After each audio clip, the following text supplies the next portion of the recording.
Today is all about quality, that element that is number one in the content section of the SEO periodic table. Today, I'm going to be talking to you all about what does the quality element actually really mean? What is quality content? And how do you actually produce quality content?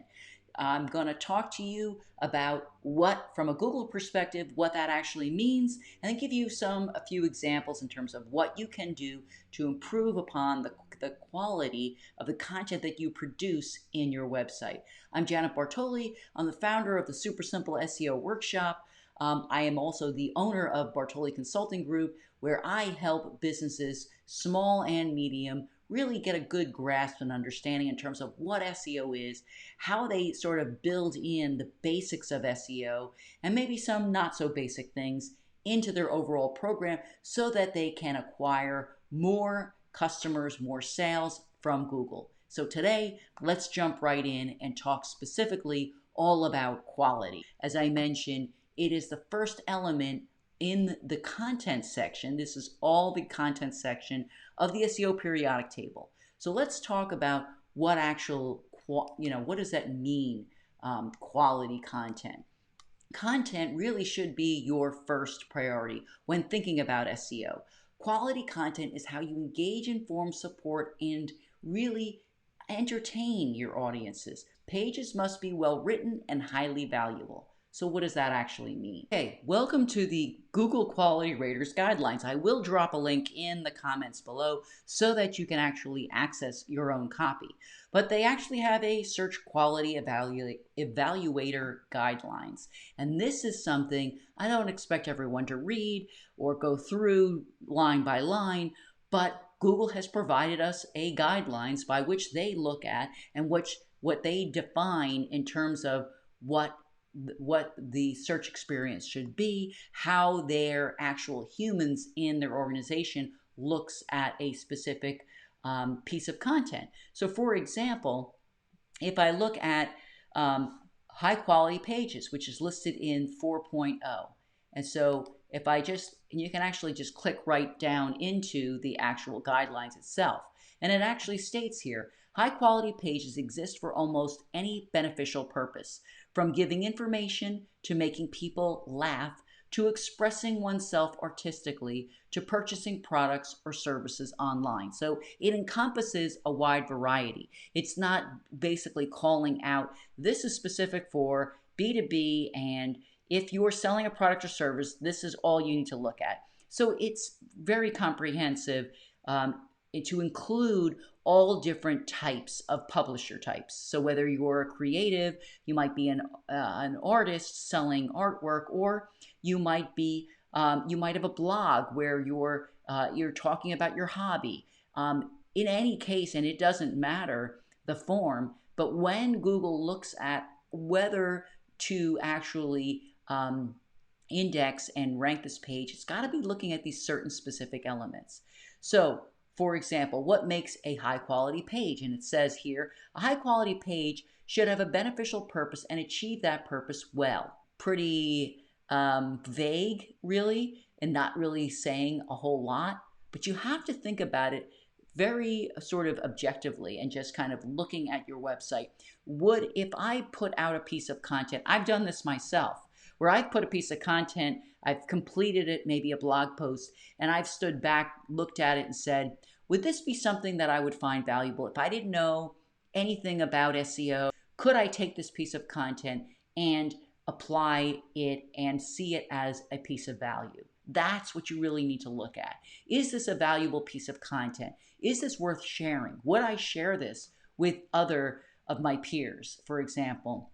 Is there a reason to maybe add a link to it because it's really very good quality information? That's kind of how when you think quality, you got to think of in terms of those things. So if you look at the bullets the way they have them listed here, a high level of expertise, authoritativeness, and trustworthiness, particularly if you're in that niche that is critical, where you're in your money or your life, sort of having to do with health and fitness or health in general, having to do with finance or improving your finances or improving wealth in some way. If you're in one of those, you really, really need to make sure that you've got, if you're not yourself the expert, that you at least find an expert. Maybe you're interviewing, if you're doing a financial planning blog post, for example, I would highly recommend, if you're not yourself an expert in financial planning, that you would hire or, interview them and ask them certain questions specifically detailing their expertise on that particular topic.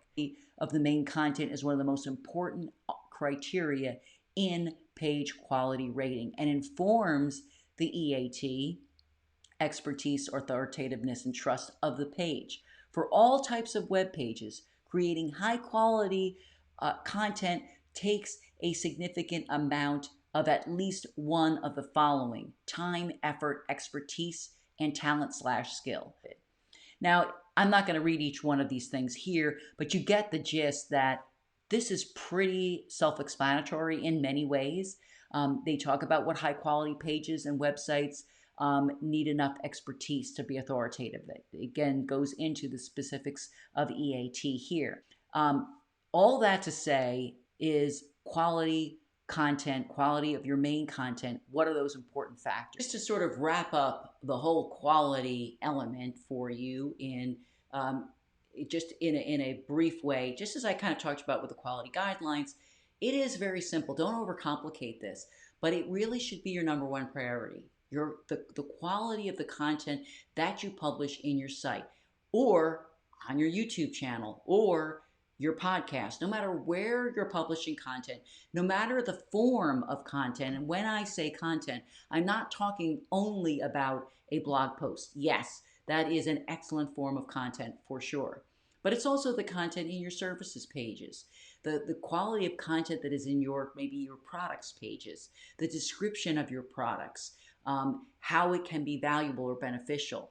If you're if you've got a webinar or a video or something that you're posting in your website, again, making sure that it is very valuable and high quality, making sure that it is easily accessible to many different people, whether they're using a screen reader from a mobile perspective, of course. So the content quality that we're specifically talking about is the type of content. Number one priority should be your content. When it comes to SEO, this is really what matters the most when it comes to getting your site greater visibility. How you engage your prospective customers or your audience, how you inform them, and how you support them. All of that is going to really matter. Everyone has their own specific, unique talents, skills, expertise. That's what you should be leveraging in your content. So that's the quality element. That's what we talked about today. The next one we're going to hit up on is going to be research. And research is where we're going to talk about keywords. I highly recommend you join me at supersimpleseoworkshop.com.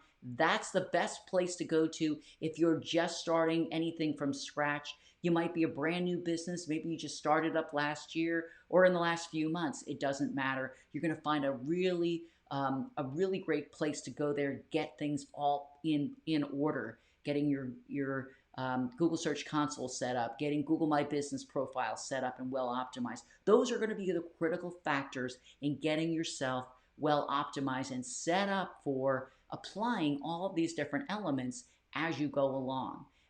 The whole goal and objective of SEO is always to increase the ROI to your website overall. You don't need to be spending millions of dollars every month on paid search when we have the advantage of organic search and the power that is SEO. So thanks again. Next, we're going to be talking all about research.